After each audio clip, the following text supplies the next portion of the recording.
Hey, ladies, it's February 7th already. Holy cow.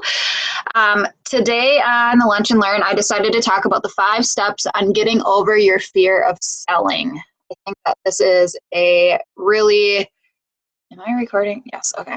Um, a really critical topic to talk about with coaches because it can really hold you back from being successful, taking your business to that next level, and simply starting. So I think as leaders, it's good to kind of understand these things so we can help our newer coaches start out. And I also think some of us still have a little bit of fear in coming across as salesy with all these network marketing companies on our social media accounts. And some people do it really tastefully, and some people do it really tacky. And I think that's what kind of instills this fear in us is we don't ever want to come across as salesy and gross. So I put together a quick little presentation. I'm not quite sure how long it will take. I did not go through it before this, but I'm thinking probably around 20 minutes, maybe less. So we'll just pile on through this. Let's see here. How do I switch slides? Usually it's down. Okay, we'll click. Oh, come on, computer. It's probably going to do it all at one time. There we go. Okay. So content outline today, I'll just explain a little bit of who I am, my story, and my why. Section 1 will go over why people tend to be scared of selling. Section 2 will be the 5 steps on getting over your fear of selling. And then finally, we'll just have like an open Q&A at the end if anybody has questions. I know a lot of you are listening in from work. So if we can't get to that part, that's okay. But feel free to put questions as we go in the chat box, and I can address those at the end if you're not able to speak. It's kind of funny saying that, but I totally know how it goes. Megan is covering the phones right now for her receptionist, and her boss is sitting right next to her, and she's still on the Zoom. Rebel. Okay. So section 1, why we tend to be scared. So the average person is afraid of being rejected or tainting their image by being considered a salesperson. I can totally relate to that. Like, I always think of a used car salesman just because like that term is thrown around so loosely. Or we put too much emphasis on people telling us no. So the reason, I copied this from a website, but the reason it's recommended discovering your fears is so that you can rearrange your beliefs to benefit you instead of hindering your sales potential. So I was on a mastermind call last night with this other group that I'm in. It has nothing to do with Beachbody. It does have to do with entrepreneurship though. And she said, we have to get over the fear of selling. We are in a business. Our sales determine how successful we are. And if we're holding ourselves back due to this fear that we have, then we're really just hindering our success. So if your challenge is fear of rejection, this is what truly is happening to you psychologically. You're afraid that someone won't like you because you're trying to sell them something. I'm just mute. Okay, so you're afraid that someone won't like you because you're trying to sell them something. You're afraid that your image will be ruined and you'll be considered a salesperson. And you're afraid of you're afraid that people will say no and it will hurt your ego or your emotions. So just put in the chat box if any of those have happened to you or if these are like common fears that you've had. I know personally, being told no the first 100 times, it felt bad and like it made me feel guilty because I'm a very caring person and I feel like a lot of people on this team are very genuine, caring people. And the fact that people say no, all of a sudden it like puts up this wall like, oh my gosh, I feel like a salesperson. I feel so gross. Like, I feel bad I even asked, and things like that. So it's definitely a phase that you go through in your business, but it's definitely something that we can get over with personal development, specifically geared towards the fear of being salesy or just continuing to work on some things that I'm going to share with you. Okay, so the facts. A successful sales professional is the highest paid of all professionals. Successful sales professionals get more promotions than non-sales professionals. The sales and marketing departments are the most important departments for all corporations. All successful professionals have sold products, services, or ideas in order to become successful personally and professionally. And the only way a business can succeed is if products sell. So plain and simple, they're the facts. I took it from a website, should have sourced it, I didn't, but those were the facts that were given. And it makes sense. I mean, you think of any corporation or business or store that you shop at or anything like that, they would not be in business if they did not make sales. And they don't feel bad taking your money when you buy something from them. So it's kind of the same thing. Okay, so 5 steps on how to overcome the feeling of being salesy. Number 1, come from a place of service. So I think this one is the easiest one. If you're trying to be helpful and serve people, you're not being salesy. So I see some coaches sign up simply because they want to make money quickly, and I can instantly tell by the way that they post. They're trying to, fill these groups right away. They're not really consistent with their inspiring, helpful, service-filled posts. And they get frustrated really easy, but they're also not putting in the time to learn about the business and to learn how to come from a place of service.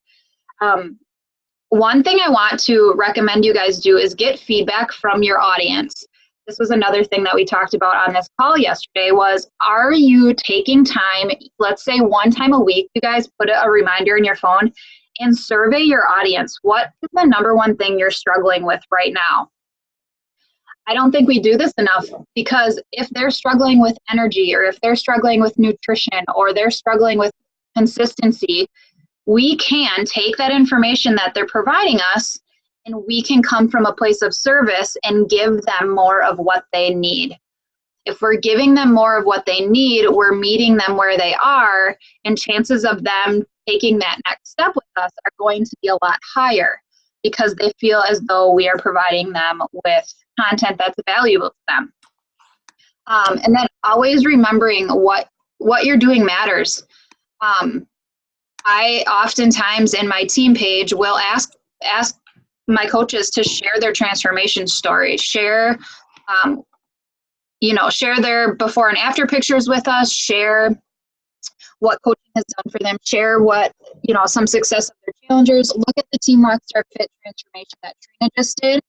That was incredible. And I think anybody who has a fear of being salesy after watching her announce those winners really just needs to kind of take a step back and remember that that's what we do. That's what we provide to people. Number 2, lean on your strengths. So oftentimes we focus on what we're not good at. So maybe you feel like you're not good at selling. Maybe you feel like you're not good at social media. Maybe you feel like, whatever it is you're not good at, that's what we tend to focus on. So I want to challenge you guys to shift your focus to what you're good at. So are you good at having fun? Are you good at building friendships? Are you good at making people feel good about themselves? Are you good with following through? Are you good with inspiring people? Maybe you're good at cooking. I am not. And consistency. Focus on what you're good at and what you really like, and mix that with coming from a place of service. And through those posts, it will feel night and day. You will never feel like you're selling. You will just feel like you're having fun while providing a service or being helpful to somebody. So make a list today of what you're good at and what you really like doing and what brings you joy. I chose this picture of the turkey trot. Corey, she's on, I see. She and Megan. They did a turkey trot with some coaches, and one of those girls is she's a coach now on our team, but they did a turkey trot, and that's fun. Like when Corey and Megan were organizing that and getting people together for that, they weren't feeling like, oh my gosh, these 3 girls that joined us have to purchase a registration and they have to pay, and the turkey trot's going to be making money off of them. Like that probably didn't cross your guys' mind at all, because that came from a place of helping them and encouraging them, and they wanted to run their first 5K, and so you guys organized it, you got it together, you had fun, and you went and did this, and they felt good about themselves too. So you focused on something that you liked, your strengths with running, and you were a service to other people and you helped them complete a 5K. You helped light a fire under them to sign up and get the whole thing organized and do it. So same thing with our audience. Like, what are the people who are watching you struggling with? If you know that, you can lean on your strengths to help them. Does that make sense? Tell me in the comments. What is your reason? We hear this like every single day in the coaching world, but it's because it's so important. Every time you're told no, or every time you feel salesy, I want you to just take a breath and remember why you are doing this. You need to know what your internal mission is. So why are you doing this for you? And then what is your external mission? Think about both of those things and really, really let that shine through on your posts. And also, like, don't beat yourself up. If somebody tells you no, that's okay. What was I going to say after that? Okay, no, that's it. So make sure you know your internal mission and make sure you know your external mission. So know your why and know why you're doing this, and then externally as well. Okay, focus on who you are serving. Serving, I spelled serving wrong. That is driving me crazy already. Okay, focus on who you're serving. What are the people you're serving struggling with? Sell them what they want, but give them what they need. So I want you to poll your audience once a week, like I said, and ask people what they need from you, what they're struggling with, what you can help them with. Once they provide you that feedback, you need to listen to what they say. So it's so easy to get caught in like the Theresa show on my social media. Like, I'm talking about me and I'm talking about my journey and where I am with my journey. But I can't forget about who's watching me and where that person is and what they need and what they're struggling with. I have a platform to help them. Am I using it, or am I talking about myself all the time and I'm kind of losing touch of who I'm serving? So sell them what they need, but give them what they want. If you're giving them what they want, it'll be easier to sell them what they need and then help them through that process. So meet people where they are and know that fully jumping into a lifestyle change is not an urgent matter for most people. So I want to use the This Is Us example. I mean, whose social media has been pounded with the This Is Us finale and This Is Us, this and that and the other? Like, when somebody sees a post about, like, a meme about This Is Us, and then the next post is about, this completely changed my life. I'm a totally different person than from who I was a year ago. They're like, okay, great, awesome, scrolling, like, whatever. But if you know what the people are struggling with that are watching you, you can hit those pain points in your post and not talk about such a broad picture, but talk about, you know, if someone's struggling with energy, you need to focus a whole week on talking about energy and how this has changed your energy and where you were with your energy before and where you are now. Kind of pinpointing those pain points that the audience you're serving are struggling with in your post versus such a broad spectrum of posting. So kind of zoom it out, get their feedback, and then you need to really narrow it in and, you know, create posts that are talking to their specific needs. Sometimes I think we get so caught up in the day-to-day, like talking about a challenge group. Do the people that are even watching us understand what a challenge group is? Or have we gotten so immersed in this Beachbody world that we're forgetting to fully explain what exactly they're getting, what it is, why they need it, and things like that. So really remember that when you're talking in your posts, that sometimes it's just so easy to get caught up in like the everyday grind of coaching that we're forgetting to tell people exactly what it is a challenge group is. Okay, so questions to ask yourself. Are you knowledgeable about what you are selling? You guys know what our products do? Do you know how Hydrate can help somebody? Do you know how Shakeology helps people? Do you know what Recover does and how it can help a particular challenger in your current group? This morning, Jane talked about knowing products in the Diamond call this morning, and she calls it a learn in laundry. So every single time she's folding laundry, she puts on a podcast either about Shakeology or a YouTube video about the performance line or whatever it is, and she learns. So laundry and learn. Every time she's folding laundry, she's learning about products. She said that, she gave a really great example, and I just kind of want to touch on this because I thought it was really powerful. She said her, I think it was her father-in-law or her grandpa, I don't know, one of the two, owned a lumber company. And he was constantly figuring out how he could better serve his audience. So he went from selling lumber to figuring out how, what kind of wood people needed for cabinets.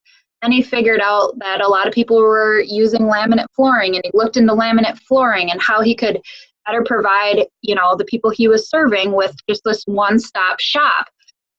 Then when he was on vacation, he would call his company from like this this blocked number, act as though he was a customer, and he would listen to how the receptionist answered the phone. He would listen to how long it would take to get something.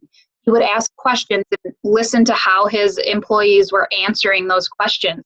So he was constantly getting feedback from what he was doing, but able to kind of make the process better from the outside looking in, and always looking to improve his customer's experience. So Jane said one thing that she's really focused on, and one thing that's helped her business exponentially this past year, is when people check out, if you guys haven't noticed, they will be offered a 3-day refresh when they're checking out.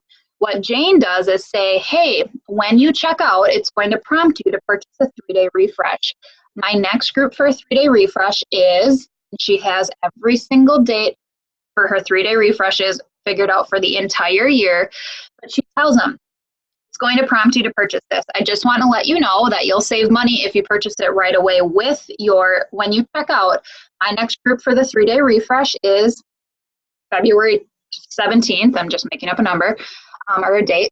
And I would love for you to join us. I think it'd be great. It's a great way to jumpstart your journey, or it's good to save if you have a big event coming up. But she said, you will not believe how many people, because I tell them that and I educate them on what exactly it is before they purchase, how many people add that to their cart, and how many people join her 3-day refresh groups because of that, because she's being a better business owner on the front end and providing her customer with a better experience. She says, I leave it totally up to them, but I'm educating them on what is available before they come to it and say, like, what is this? Or I feel like I'm just trying to get upsold right now as I check out. I'm not getting that. Next, pass it, and then check out. Instead, they're educated on it, they're excited about it, and they sign up for the 3-day refresh on top of their challenge pack. So that's food for thought. I think that's a really, really smart idea, and it's also making us better coaches. Okay, so then the next question is, do you know your audience's problems? Once you figure out what their problem is, you need to figure out how you can solve it, and you need to provide them with content in your social media that's helping your audience through your posts. So your goal is to get your customer results. Stop focusing on what's in it for you and be fully invested on what's in it for them. I'll say that one more time. Stop focusing on what's in it for you, commissions, maybe Success Club points, whatever the case may be, and focus on what's in it for them. Come from a place of being helpful and come from a place of serving, and you will never feel like a gross salesperson. Once you take yourself out of the equation and it's all about the customer, they're going to have a better experience, and so are you. And then are you listening to them, obviously? Are you showing them the value? Like I said about Jane, she shows them the value of the 3-day refresh before they check out. They have the knowledge to be able to purchase the program, and they do.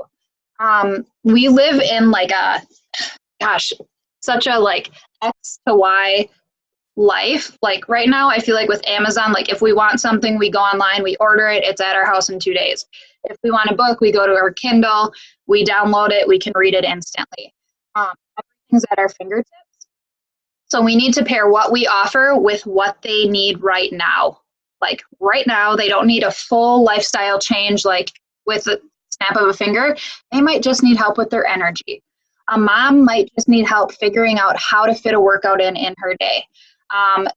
A busy working woman might need to focus on how to get her head in the right spot and how to find the energy to press play at the end of the day or to get up before her workday begins.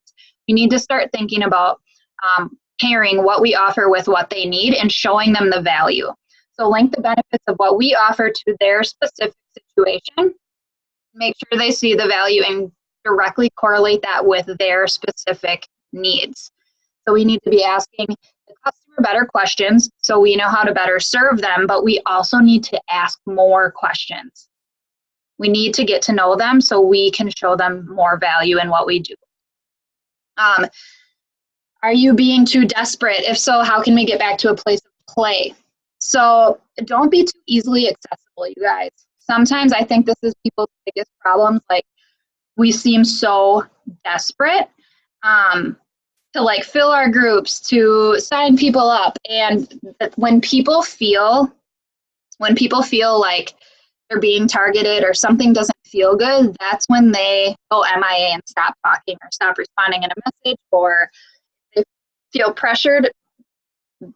They just feel like they're being chased. So are you going the extra mile to be a better coach and ask more questions, or are you being a little bit too eager? And if you're being too eager, you're going to come across as desperate. So let's say you're talking to the same people over and over and over again, and they're ignoring you and they're not responding, and they know that you have groups every month. They know what your groups are about. They have all the information and they're just not responding. It might be because they feel like something in them's been triggered, that as soon as they feel desperation on our end, they're like, okay, this like feels annoying and weird and I'm going to stop responding.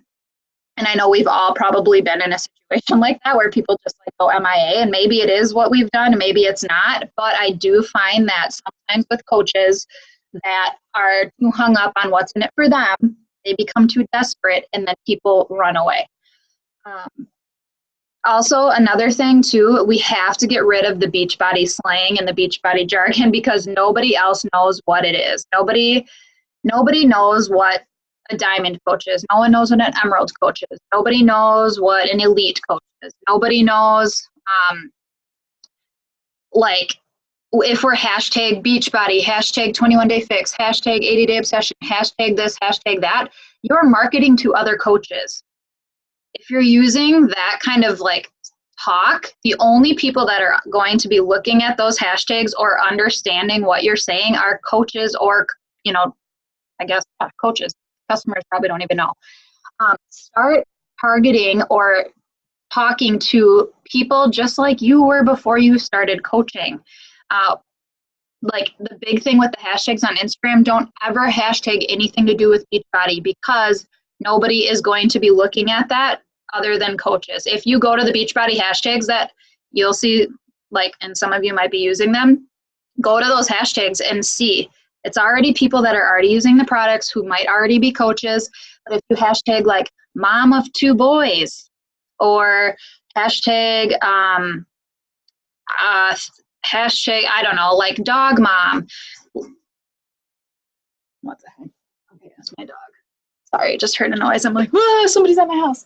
But if you hashtag those things, you're going to find people that you want to work with, people like you, people that that you'll connect to on a human level versus like only about fitness, and they've already got the products and you're trying to convince them to work with you instead of with the random coach they were assigned. Like, that shouldn't be the way we go. We should be smarter than that and stop marketing to ourselves.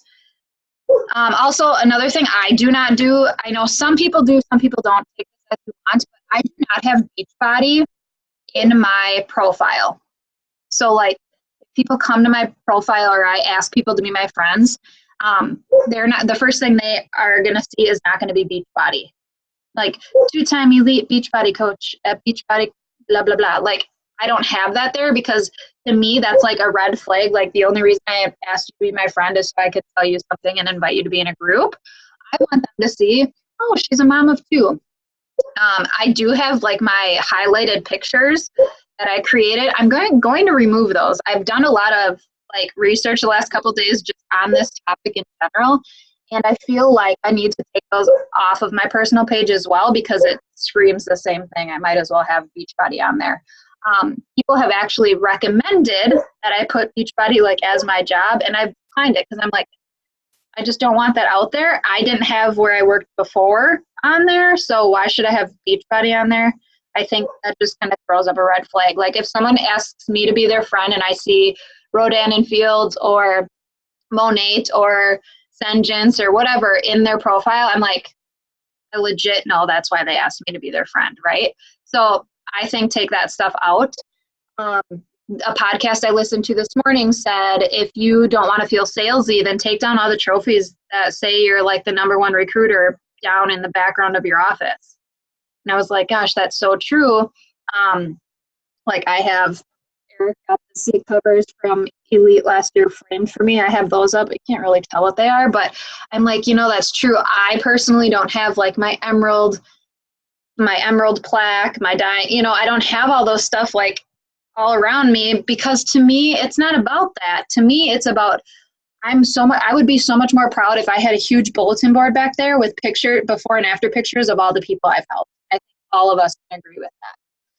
So if we get back to being helpful, being a servant, and figuring out what our audience exactly needs and how to provide that to them, we are not ever going to feel salesy. And if people tell us no, you just have to say, hey, that's all right. Like, you know where I'm at. If you're ever ready, or if it ever sounds like a good idea to you, you know where to find me. Instead of feeling so desperate and like annoying the shit out of people. Okay. I think that's all I have there. I'll stop sharing. Okay. Yes, Jane's dad. Sorry, I couldn't see the chat while I had that up. Speak to the old you. Yes, I love this slide. I was a coach who wanted to help everybody but can't, and I'm okay with that. Yep. Would you say 4 pain point focus on each week and circle back to them each month? I guess, what do you mean? Okay, so you said to specifically focus on a pain point for the entire week. So for example, this week I've been talking about hydrate because I've been doing a lot of hot yoga and like feeling like I'm gonna die. So I thought I would talk a little bit more about dehydration this week. But would you say, okay, so I talk about that for this week, and then maybe next week I talk about needing more energy. Next week I talk about, how I didn't have more time, and then circle back to those pain points next month? Yeah, you could do that, or just like talk about different ones and then see which ones are, like, if you use a like page, right? Mm-hmm. So you can go to the analytics of your like page and see which posts perform the best. Okay. I can pull it. Let me just pull it up while we're on here. What I like to do is I like to go back and look at which one of my posts got the best traction, had the most comments, had the most shares. And then that tells me like, okay, that's what my audience wants. So that's a good way to gauge it as well, other than like asking them what they want. But I found like in Instagram stories, or I did a post on Instagram last week. I was like, what's your biggest struggle right now? Drop an emoji below. A donut for nutrition, a bike for fitness, a sun for energy, or whatever. Like, you can do something like that. And then as people are commenting, you can also strike up a conversation with them and say like, comment on the actual post like, oh, I can totally relate. Thanks for your feedback. But you can also start a message behind the scenes and be like, hey, like, thank you so much for commenting on my post. As far as energy goes, like, when do you feel most tired in your day? And like, start a conversation with them and then figure out how you can help solve their problem.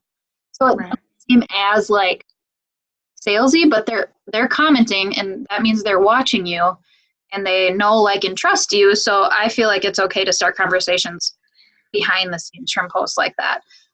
Okay. So on, like, I'll just show you guys quick how to look at, you may know this already, but let's make this bigger. Okay, so if you go to your page, click insights right here at the top.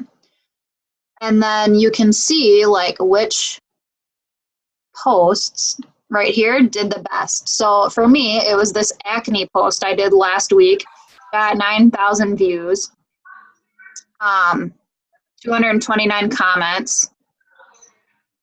Like, so this tells me like, okay, and then this one's just a post about motherhood, like being exhausted. So it's like, okay, that's the stuff that my audience wants more of.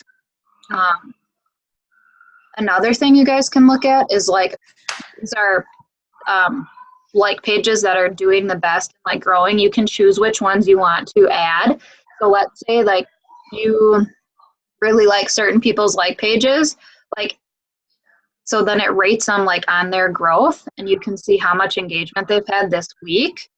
And then you can go, you know, look at what they've been posting, what people are liking, and kind of tailor your posts to match those. That's another like page tip.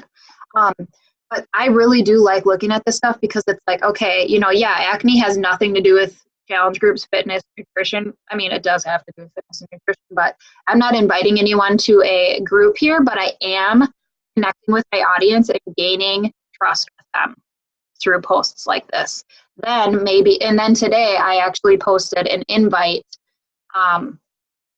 and let's see, I think it only got, so I literally have 2 likes on it right now. But who knows?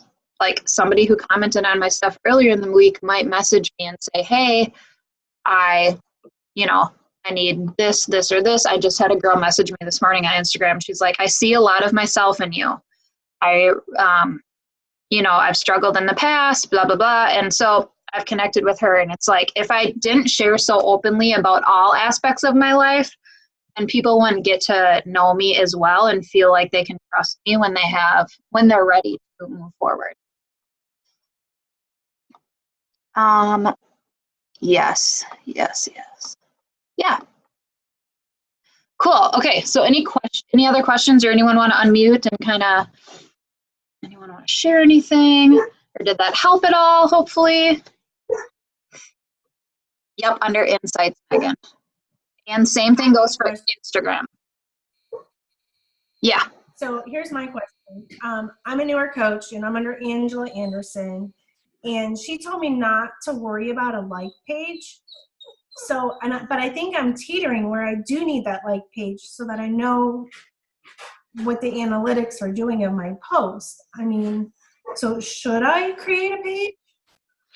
This is such a wishy-washy decision for people. I started a like page from day one and I never looked back. I've also invested a lot of money into my like page throughout the years. But here's there's so much. So Facebook is making it hard. No. I love this topic and I think it's super important to talk about.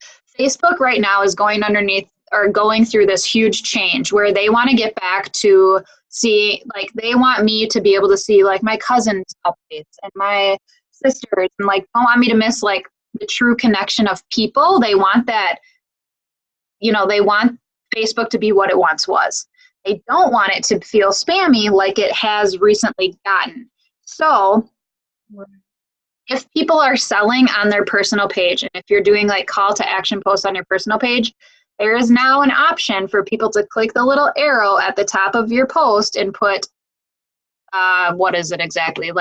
This is spam, or this person is selling, and Facebook can legit just delete your account because you're not supposed to sell on your personal page. It's in their policy and procedures. They don't want that. But on the flip side, I find that with newer coaches, it is easier to tap into your warm market and easier to not get discouraged if you stay on your personal page for a while. And the reason is, you'll notice when you go to a like page, unless you are putting an investment of some sort into ads or their algorithms change all the time. You have to stay on top of it. It's like a freaking part-time job sometimes, I feel like. But you can grow a lot bigger on a like page. Absolutely 100%. You cap out at 5,000 friends on your personal page. On your like page, I have 43,000 followers, which doesn't really mean anything unless I'm serving them. But there's so many positives and negatives to it. I just think whatever platform you're using, you need to be dedicated to it. So if it is your personal page, rock it. Corey uses her personal page. She does well. I know Shelly Gonzalez has been elite. She's been, multiple star diamond. She uses her personal page. I don't think you need a like page to be successful by any means. I will be curious to see what happens with like page, personal page, Facebook in general in the next couple months. We're going to see a big shift. You probably already have started to notice that your newsfeed looks a little bit different. You're seeing more posts from people. You're like, I haven't seen a post from them in years. And now it's like, oh, my college roommate, like, she's still alive. Honestly, I've seen a lot more posts recently from people that I haven't seen in a while, and a lot less salesy type posts on my Instagram feed. So it's, Right. Yeah. I think right now, like, Instagram seems to be where it's at.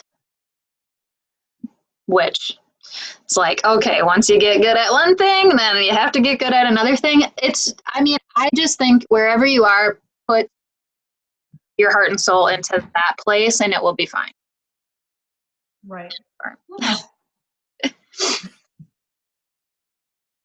A good person to follow, you guys, who shares a lot about algorithms and Instagram tips, and then another person that's good to follow just in general with Instagram and Facebook algorithm tips is the Social Media Examiner. Follow them on Facebook.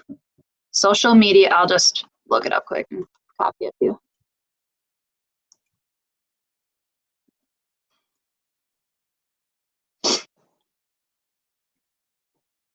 Okay, so follow these guys on on Facebook, and then make sure to follow on Instagram if you have Instagram. I gotta find her. I know she's gonna have a story.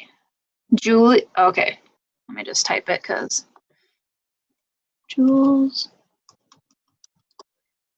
Okay, follow her, Jules Solomon. She has a podcast, but she also gives tips on, hey, this is what changed in the algorithm this week. This is what you should be focusing on. This is what isn't working anymore. This is where you should be.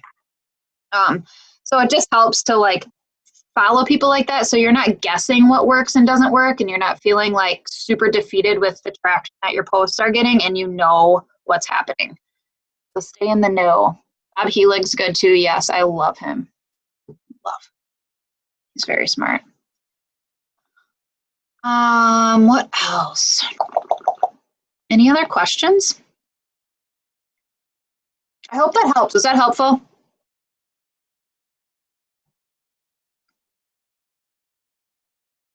Yes. Okay. All right. So that's about 40 minutes. If no one has questions, we'll wrap it up. But definitely, I want to challenge all of you who are on, do a poll today on your Instagram story, on your Instagram post, and on your Facebook post, and just gauge what people want from you. Another thing I did is I'll share with you this type form that I just did in my challenge group, and I just said, I asked them questions, and they were brutally honest with me because it was anonymous. And I got feedback that will help me make my groups better. So if you guys want to recreate this and use it in your groups, feel free. But I'm like, what do they want? You know, we do this all the time, and it just helped to get their feedback. A lot of people said like they would like more recognition, and I feel like I do a ton of recognition. So I was like, okay, note taken. They told me if they liked Facebook better or the app better and why. So if you click on that, you can see what I asked them and maybe consider if you don't want to make a type form like that, you can just do a poll in your Facebook group or just a post and ask them their feedback below. But this was nice because it was anonymous, and I don't know if I would have gotten such honest feedback had they had to put their names in. So anyway, all right. Well, thanks for hopping on, you guys. I will post the recording underneath the graphic in the event page. So if your coaches are looking for it later, it will be up there. And I think that's it. All right. Bye, guys.